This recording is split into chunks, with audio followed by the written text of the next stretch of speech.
Welcome, welcome, luminaries. It's Leslie Tagorda with another special pop-up episode of The Savvy Luminary. Today we'll be joined by Asha Frost. She's a regular on this podcast. She's an absolute one of my favorite all-time business besties in our spiritual entrepreneurship. And today we're going to be talking about the equinox. This equinox is woven in with so many different things like our Mercury retrograde. We have a new moon in Libra coming up. And Asha is going to be sharing with us about her medicine and the significance of this season. But before I bring Asha in, I wanted to invite you to Chiron and Midlife Awakening. So far, we have 119 people already signed up for the wait list. And I'll be opening the doors to Chiron and Midlife Awakening later on this week. So if you want to find out about Chiron and Midlife Awakening, I want you to head on over to the Savvy Luminary /Chiron. Chiron is spelled Chiron. So head on over to thesavvyluminary.com/Chiron. And so Chiron and Midlife Awakening is a little bit out of the box in terms of my teaching. Normally, I'm teaching about astrology and I'm teaching about branding and how we can use astrology in our work. Well, one of the things that I've noticed so many of my clients and with so many of my friends is that they're going through the midlife transits. And what this means is instead of claiming and holding on to this idea of a midlife crisis, we are really opening up to a midlife awakening. And so Chiron is involved with this midlife awakening. And Chiron has a lot of symbolism in terms of what Chiron wishes us to know about our own awakening journey and how we can use this midlife awakening with intention and consciousness versus feeling like we're just getting slapped around. And so I'm going to be joined by Nadia Arens, and she is a soul coach. She's a hypnotherapist. She's a licensed psychotherapist. And we have woven together a 4-week experience where we'll be talking about the astrological timings of your midlife awakening that normally happens from about 36 to about 51. And so if you're smack dab in that middle of 36 to 51, you'll definitely want to catch this. If you're past that 51 age mark and maybe you felt like, oh, I could have had more intention around my midlife awakening, it's not too late. We'll be doing some clearing exercises so you can clear your way. And if you're younger and you're approaching your midlife, but you want to not feel like you're drowning like you did with your Saturn return back in your 30s, then if you take this class, Chiron and Midlife Awakening, you're going to feel so prepared because you're going to know what's ahead for you. And so over 4 weeks, we will be meeting every Monday starting October 17th through November 7th for 4 Mondays from 2 p.m. to 3:30 p.m. Pacific. The classes are going to be set up, so I'll be talking about the astrology and the timing and the meaning of all of these midlife cycles. And then Nadia is going to take the helm and she's going to be guiding us through hypnotherapy and group healing. It's going to be so powerful. I'm so excited.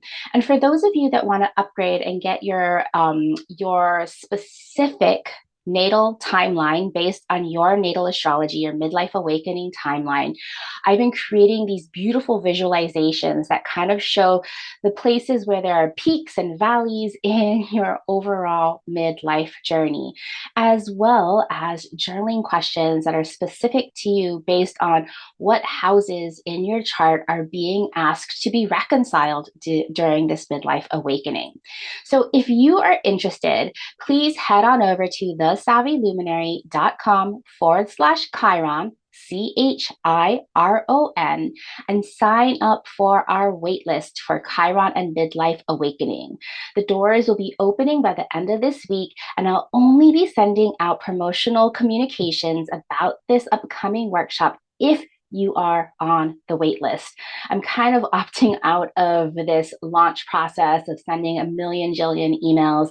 If you're interested, I would love to share with you all of the things that we'll be revealing during Chiron and Midlife Awakening. So if you want to get on that information, again, you got to be on that wait list. All right, enough of Chiron and Midlife Awakening. Let's head on over to Asha Frost and the equinox. Okay, we're back with Asha Frost, one of my most beautiful, best entrepreneurial friends. Of course, you may already know her as Indigenous Medicine woman, and she is a published Hay House author with her beautiful book, You Are the Medicine, and her upcoming Oracle deck, Sacred Medicine Oracle. Oh my goodness. Thank you, Asha, for coming on again. Aw, thanks for having me. I love being here. Yeah, so we wanted to come on today to chat about the equinox because I don't know, I feel like both you and I just love this season of fall. Yes. Oh my goodness. This is one of, I mean, I love all the shifts on Medicine Wheel does and the changing into the seasons. And I love that transition phase. So these are always my perfect, most beautiful times, I think, right before the shift happens. That equinox. Equinox really happens like from an astronomical standpoint when the sun is at the mid horizon where we have the equal days and equal nights. Did your tradition and your culture did they celebrate the equinox? Yeah, I think all of the shifts in season were celebrated. This really is that time from a land perspective that we harvested. There was harvesting and there was gathering and there was, I think, a noticing of what we're going to have to prepare for the winter. So I think that we were working with all of creation. We just kind of felt that shifts in seasonality that happening with the animals and the plants and the leaves and the trees and what was happening there, I think, reflected what was happening within our own spirits. So beautiful. Do you think that or do you know from like the star medicine perspective, if they were looking for like different constellations to Mm. rise or tracking the sun in a certain Ooh. way? I love that. I'm sure certain medicine holders were doing that. Maybe certain First Nations or tribes were doing that as well. I'm sure they were, as we're connected to all of those aspects of creation. But it's a beautiful question, and I have a vision that yes, they were doing that. They had to have been. Yes, yes. They had to have been. The equinox this year is on when the sun enters Libra, and I can't see. I'm checking my dates. I know it's on September 22nd, and I don't know the exact time, but we can get that for y'all later.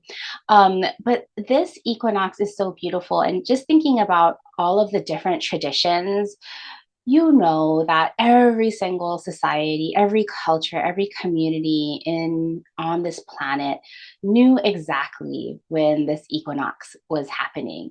From the temples that still stand, like at Angkor Wat or Chichen Itza or Stonehenge, all of these kind of temples were homage to the sun tracking through the cycles of the year. Mm. And the equinox, when the sun is at that midpoint, when it rises, equal day and equal night. And for even in the Jewish holidays, Rosh Hashanah, the Jewish New Year's, happens at the new moon closest to equinox. And Mm. isn't that so beautiful? Love that. And yes, and something we share, like a commonality we share, that celebrating in that cultural way, in a Jewish way. We both have that. That's right, because Asha's husband is Jewish and my mother is Jewish. So there's so many interconnections there. And we have our Libra new moon just a few days after equinox on Sunday, September 25th. And Mm. so the other part of the astrology of this equinox is during the equinox, on the day of the equinox, we are at that middle point of our Mercury retrograde. And how has this Mercury retrograde been for you, Asha?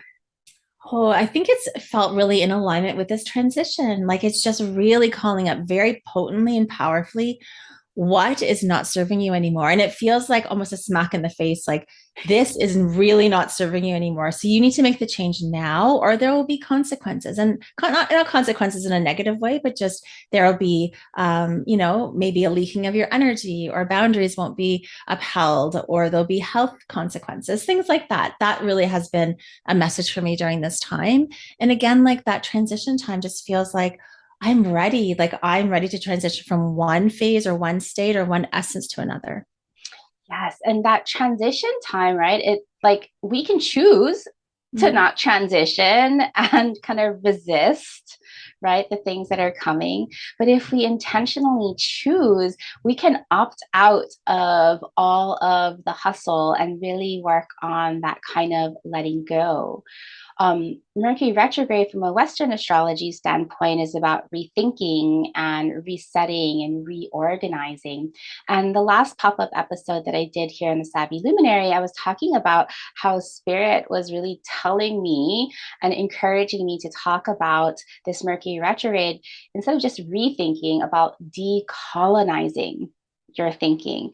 And I know that decolonization work is a really big part of your purpose and your mission. Mm. Can you tell us Yeah, more? I think it started as a result of reflecting on what generational trauma and harm needed to be shifted in my own system, in my own body, in my own mind, and then seeing, as an Indigenous being, as an Indigenous spirit, as somebody who wants to take up space in that way, how do I re-indigenize spaces?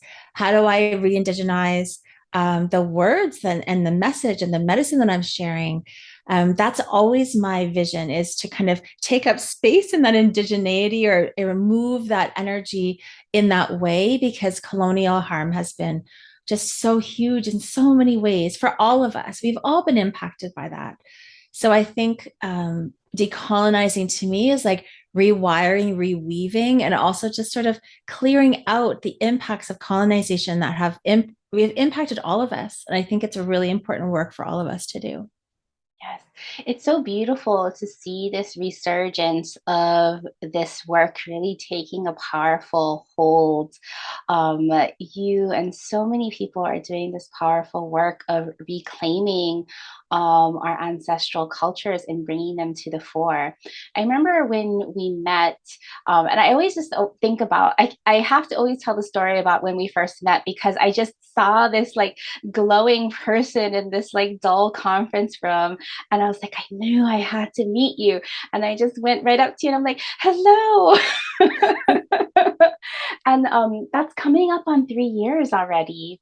Oh my goodness. Isn't that crazy? It's So wild. crazy. But what was just like so significant to me, Asha, and I just want you to remind you of the significance is that when we started talking about I didn't know anything about decolonization 3 years ago when we started talking. And at that point, I was suffering from what you had helped me uncover was called colonial mentality. Mm. And colonial mentality, as I learned, is really about not appreciating your culture or feeling that you are less than and upholding the culture of the oppressor and making them more than. And so, being half Filipino and half Jewish, I knew nothing about my Filipino culture, don't even speak Tagalog or Ilocano. I wouldn't even tell anybody I was Filipino. I wouldn't tell anybody I was Jewish just for fear. And that fear is real, right? When, like, for people who have ancestries that have gone through genocide and like deep colonization, like cutting off for your roots. But Asha, you helped me reconnect to those roots. And I've definitely found so many different places where I found other like minded people reconstructing what it was to have spirituality and cosmology before colonialism. And, for the Philippines, that's like over 500 years ago. Wow. I think that's so powerful. And I think, first of all, I want to share like that's survival, right? The reason why we uphold the colonizer, we uphold that That's survival. That's what's safe. That's what allows us to kind of still to this day to engage in relationships with the world, to be seen, all of the things, right? Like that's it takes so much courage to start unwinding yourself from that like that perceived safety. It's actually not real safety. It's just perceived safety because many of our ancestors and our parents had to do that. That was their only way. They didn't have any other choice. They had to assimilate. They had to choose sort of to blend in. They had to Yeah. do that because that was a way that they were going to actually get work and survive and feed their family. So I think it's so important that we acknowledge that first and not feel shame for that because it's just like that's the truth. Yeah. So that unweaving and unwinding takes so much courage to say, hey, there's some roots here and I'm not even quite sure what they are and there's nobody around me to tell me about these. So how am I going to dig deeper? That just takes so much courage and fortitude, I think. Yeah. Do you mind sharing how you reconnected to your roots when through colonization, your roots were cut off? It's been, because it continues to happen, a really challenging process because um, I was searching my whole life for that one person, that one elder to be like, I'm going to be your teacher and I'll just tell you all the things and you'll just be, wiser and you'll be like re-indigenized. And that just never happened because sadly our medicines are weaved and mixed in those ways, right? With colonial ways. There's still lateral violence in our communities where there's gatekeeping of who gets the information, who doesn't. So I found there's a lot of barriers to me accessing that, which is why spirit speaking to me and me knowing that for me to re-indigenize this space means that I trust my dream time, I trust my visions, I trust my inner knowings when I'm on a walk or meditating, I trust my communication with the land and the animals. Making those things important felt like I had support when I didn't have that one elder that was passing things down because we don't live in community in the same ways anymore. So it took a lot of trust and it still does because there's those moments where I think, is this enough? Is this good enough? And there's that voice of colonizers saying, you still need that Bible or book or whatever, that we said that this was the right way. There's still that pull that I have to continuously say, what's my way? Come back to my way. What's my way? And it's so beautiful how you put that to just trust in your own intuition, to trust the spirit that is already in your bones that's coming Mm-hmm. through, and to trust the teachings that have come to you in your dreams. And Yes. you've been doing that. I love it. Yeah. Yeah. And it's really, I mean, of course, I've had teachings passed down to me through different teachers and different medicine ways. And I still need to run it through my own wisdom, right? That's what we need to do. Like I think about that all the time when I'm teaching. You're not going to take the information the same way I did. How can you meet this with respect and reverence and your own medicine and then make it like mean something for you so that you can share that with the world in your own way? I think that's so important. Oh, I love that so much. When I was thinking about just the beginning of Mercury retrograde a couple of weeks ago, and the messages that were pouring forth from spirit, and I was fully trusting in spirit. Like I just kept on seeing all of the signs and the signals, and spirit communicates in so many different ways. And so it's part of noticing and observing how spirit communicates to you. There is no one way. There is no one right way. And one of the signals that I got when Spirit was communicating to me was a post that you had written about reweaving and rewiring. Mm. And what I did was I ran with those two words because those are so powerful for me. Because the way that I define colonization is colonization separates and Mm. cuts us off from our culture, from our land, from our music, from our food, from our spirituality, from our cosmology. And to decolonize then is to reweave, Mhm. right? Reconnect. So, hearing you say that you are trusting and reconnecting to your spirit guides, reestablishing that deep relationship, rereading your roots, rewiring your values. How does that feel for you? It feels like all of the work, like all of the work. And it's a continuous, like conscious decision every day. It's a constant, I've heard you say opt out a couple times. Like, what am I opting out of? How am I stepping? Because I too got really caught up, in that really colonial kind of patriarchal capitalistic way because that was safe. So I thought, well, this is the way I'm going to do things, until I realized that my bones were saying, no, it's not. Like, you cannot do it this way. And also like kind of seeing the actual reality that it's not an equitable world yet in this space. So there has to be a new way from those who feel this re-indigeneity kind of in their souls waiting to burst out. I think that we're birthing something new and it's something old, right? At the same time, we're just like Yeah. remembering and reclaiming.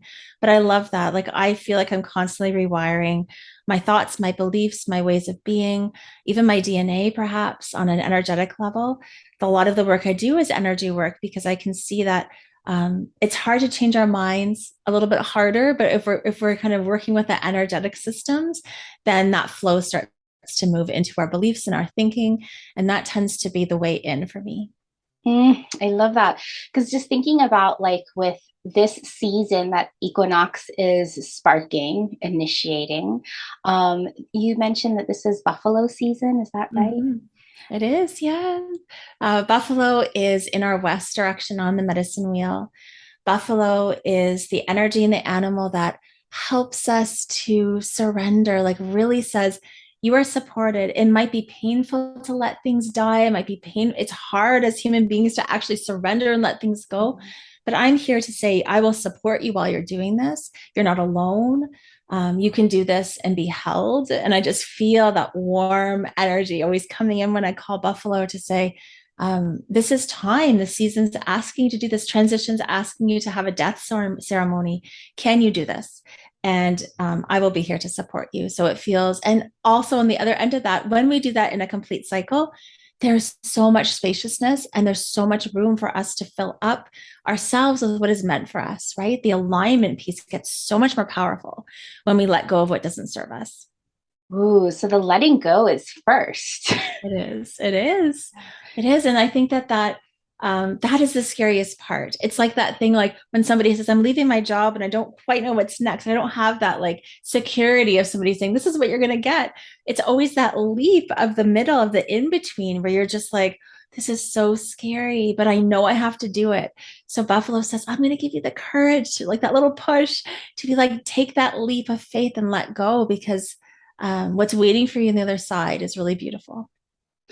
Ooh, when you were talking about just the vision of earlier, when you were like, I work with energy and I can see what how it's so hard to like where we hold on to all of these like colonized beliefs and mindset way of thinking and how you can harness that buffalo energy, helping buffalo energy say, okay, this is where we need to let go, this is where we need to purge, and this is where we need to release. But it's fine tuning, right? If we're reweaving, right, there's still all of these little toxic threads that we have to kind of one by one pull out. And I just see you doing that energetically, just pulling out all of these toxic tangles that prevent us from believing and having that faith. And so Mm. that just feels so beautiful. I have this, I'm not very much of a visionary, but like sometimes these visions will just pop up.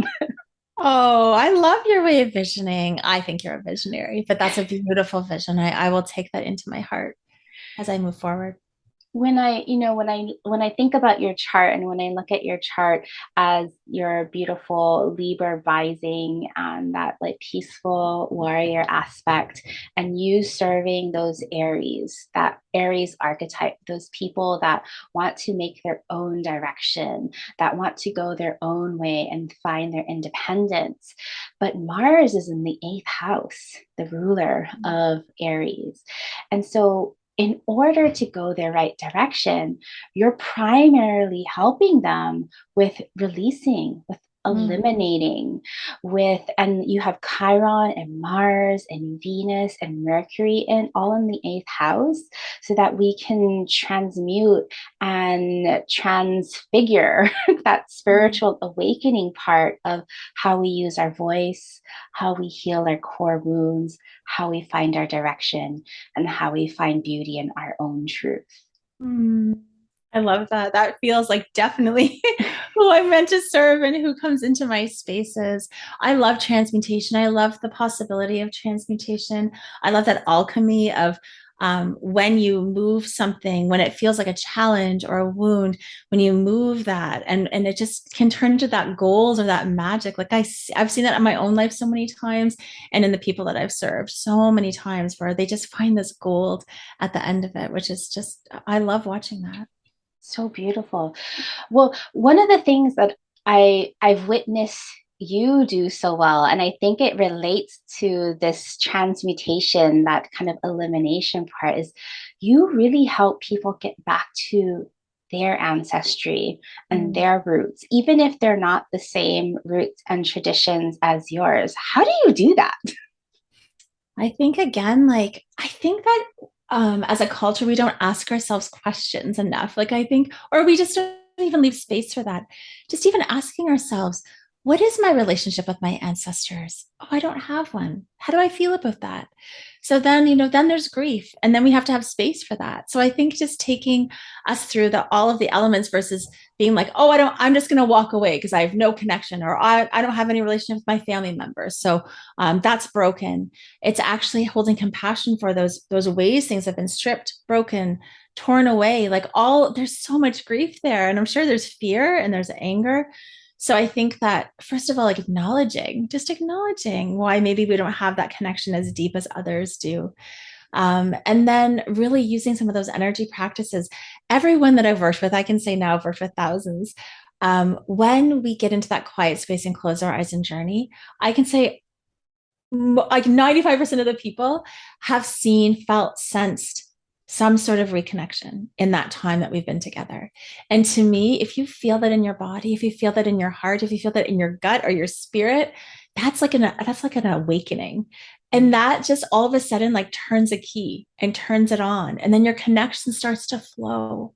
So I believe that I'm a connector, like helping folks to connect to what's in your bones, your DNA, your blood. It just feels like a really important part. And it's really undervalued in our culture, right? It's like we all just want to be like, how do we make six figures? How do we make seven figures? How do we connect? Oh, well, but to me, I think it's like the most important thing. Yeah, that goes back to that rewiring our value systems, right? Like our culture and our society has us believe that the only thing of value are these outward markers of of this narrow definition of success through money and materialistic and consumeristic kind of things, where I think it's people are shifting, right?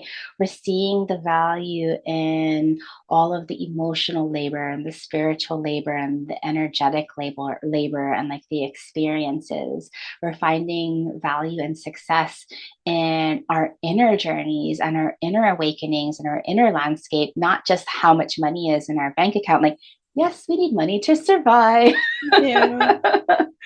But sometimes like those parts are not what we value, and coming back to like, well, what do you value? I think that's such a beautiful question, right? And I think, yeah, we do need money to survive. And like without that connection, where does money go? I just think that that is where it starts. Is connection, especially over these last 2.5 years where we just were cut off from connection, just like cut off. So now we are longing for that. We are craving that. That's what I see, at least. We are really ready to have that connection come back into our lives. So that's what my work does. Ooh, so it's such a beautiful, conversation to have on this equinox, as after this middle point of light and day, now at least in the northern hemisphere, the light will be waning, the Hmm. night will be growing. Time for us to let go, time for us to release. What are you releasing into the world this equinox season, Asha? What a brilliant question. I am letting go of the belief that I have to do everything on my own and that I cannot ask for support. And most recently, I've got two really strong support systems that came into my life. And it's so interesting because I don't think I was ready until now. So I always want to make that point of like, people said, you should do this, you should do that. And it would just like float past my consciousness awareness. And now I've gone through something where I know that I cannot go any further without these support systems. So I'm letting go of the need to have to feel like I have to do it all myself. That martyrdom, I guess, that we can carry sometimes. And I'm also letting go of some of those ideas around success. Like I think the ones I bought into too, that somehow if I have this many people in my program, it's successful. I have this many followers, it's successful. All of those things that I've bought into as well. I'm really just working on letting go. And because my presence, I know my presence is powerful. It's here to make a difference. It's here to make an impact. That is where I want to focus all my energy. It's just on the impact and how that flows out to the generations to come. Ooh, well, you have some powerful work that you are planting right now and calling in as well because you've made all this space by letting go. It's true. It's true. Like a year ago, exactly, I'd let go of my membership and I didn't know what was happening after. I really didn't. It was just like, I had no idea. And it took me a whole year to figure it out. I mean, it was a great year. Lots of things were happening, but I just felt like I needed that space to really be in that buffalo season of that letting go. Yeah, it's really scary leaping away from a membership and a source of income. Mm-hmm. But I've seen you create so much magic in this last year. You released your book, you released your Oracle deck, so many things. And you have your upcoming Harvest Mentorship program coming up. Yes. So it starts October 6th, and I'm so excited. This is really what's birthed from that year of just really reflecting on where is my medicine best served. It's served in a few ways, but this is really where I infuse that sort of individual guidance and love and compassion and rewiring, reweaving all of that energetic practice that takes us into that place of what is meant for me, what is mine, what is my medicine I'm meant to share and shine in the world. That I just feel like that is the most important work right now for me to be putting out in the world. And the Harvest mentorship is a 3 month, we go through the three last full moons of the year together, doing this work energetically, doing this work reflectively, and then really planting that vision and that seed for, oh my goodness, what am I most aligned with? That I'm here to walk in the world because it's a short life and it's time. The time is now to do those things. So it's calling in all of those folks who feel lit up by that call. Mm, I can just imagine all of these, everyone who's looking to reconnect and find themselves, untangle, have Asha pull out all of those toxic threads to let go of what's not yours, to fully feel and believe in what's right for you. What have you seen? I know that when your mentorships come up, people are just craving to work with you both in group and one on one. What do you love about working in these containers? Well, first of all, I love the alchemy that happens with everyone's medicine together because I think I'm calling in folks who are, yeah, I can already, the people who are filling the program are just like, they're medicine keepers, wisdom holders on their own. They have so much to offer. So I love that being shared in a group energy. But I also love doing the energy work. Like I love to see people be like, oh my gosh, I feel so clear. I feel so light. I feel so excited. I have this vision come in. I want to put this vision into being. So it's like they get a lot of clarity from what their next step is. And I hope that they feel the support too from the spirit world of like, this is what needs to happen. And you now have what it takes to put that out there. So I love seeing like the little pieces come together for folks and that excitement, they're lit up by what's meant for them. Yes, it's like the with that Aries archetype, they're really achieving that self-direction that they Mm. truly want. Like they might have been blocked off, but I even just like working with you through the years and partnering with you and just being in your presence. You do have this way of just kind of burning off all of the impurities so that we can find our own direction. You're not telling us where to go. It's like we No. find our own direction. Oh, thank you so much. Yeah, I believe that part's really important. I mean, I guess I could give you some suggestions of where you're going to go. And I also know that when that comes from within, that fire that it's like fanned and then like expanded and activated, the impact that you make is so powerful. So I love when it comes from within, but it also that alignment piece, right? When we clear out all the stuff that those little toxic pieces, then it just starts to flow so beautifully through our energy system. And that is just magic. Ooh. Have you, would you mind sharing like kind of some stories or results that you've seen with people that have traveled with you during mentorship? Mm. I'd say like most recently, in private clients, it's been sort of that healing of like the not enough, like feeling like somehow it's kind of like that unweaving from the cultural collective norm of how to do business. Mhm. And people get frozen. So what I notice is that folks get really frozen, then they don't do anything at all because they're comparing themselves or they think, oh my goodness, I have to do it this way. I don't have the capacity. I'm a mother of two young children. I can't do that. Like they just have a lot on their plate, plus the pandemic, right? The trauma of Mhm. the pandemic. So coming home to, oh, is this even an Indigenous way? A lot of folks of color that I work with, is this even an Indigenous way of being? Is this the way that my ancestors would have practiced and put this out in the world? So it's kind of a melding of your cultural ancestral knowing and then melding that with the current times. How do you be that? I think that I'm a model of that in the world, like doing this in a non-colonial way as best as I can in very, very strict colonial systems. So I think walking that path too inspires people that you can do it in a different way. So I see a lot of that unweaving happening. So again, it's not like those like they made seven figures, like that would be amazing, but they are more peaceful, happy, content, self-esteem, self-confidence. They feel ready to be visible in a safe way. They feel like I have the capacity now to share my medicine with the world.